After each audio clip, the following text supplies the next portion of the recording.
തൃശൂർ കയ്പമംഗലത്ത് ചെഞ്ചെവിയൻ ആമയെ കണ്ടെത്തി.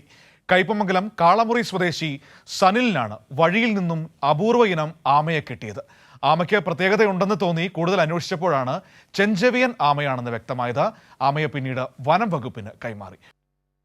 കയ്പമംഗലം കാളമുറി പടിഞ്ഞാറ് ഭാഗത്ത് വഴിയിൽ നിന്നുമാണ് ഗ്രാമലക്ഷ്മി സ്വദേശി ചക്കനാത്ത് വീട്ടിൽ സനിലിന് അപൂർവ ഇനം ചെഞ്ചെവിയൻ ആമയെ കിട്ടിയത്. കൗതുകം തോന്നിയ സനിൽ ആമയെ വീട്ടിൽ കൊണ്ടുവന്ന് സൂക്ഷിക്കുകയായിരുന്നു.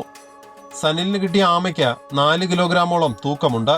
നമ്മൾ സാധാരണ ആമനെ കണ്ടിട്ടുണ്ട്, കാരാമനൊക്കെ കാണാറുണ്ട്. പക്ഷെ ഇതിന് പ്രത്യേകമായിട്ടുള്ള ഒരടിയൊക്കെ ഉണ്ട്, പിന്നെ ഒരു 4 കിലോ തൂക്കം വരുന്നുണ്ട്. കയ്യിൽ നോക്കിയിട്ടാണ് വെറുതെ നോക്കിയപ്പോൾ ഒരു 4 കിലോ ഇപ്പൊ തൂക്കം വരുന്നുണ്ട്. പിന്നെ ഇതിന് വെള്ളം ഒഴിച്ചപ്പോൾ ഇതിന്റെ സ്വഭാവം മാറിപ്പോയി.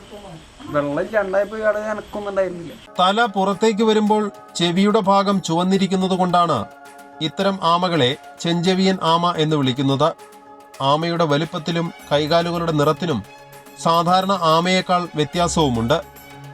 റെഡ് ഇയേർഡ് ടർട്ടിസ് എന്ന് വിളിക്കപ്പെടുന്ന ഈ ആമ അപകടകാരിയാണെന്നാണ് സൂചന. കുളത്തിലോ മറ്റോ ഇട്ടാൽ മറ്റുള്ള ജീവികളുടെ ആവാസ വ്യവസ്ഥ നശിപ്പിക്കുമെന്നും പറയപ്പെടുന്നുണ്ട്. ആമയെ അനിമൽ റെസ്ക്യൂ പ്രവർത്തകന്റെ സഹായത്തോടെ വനം വകുപ്പിന് കൈമാറി.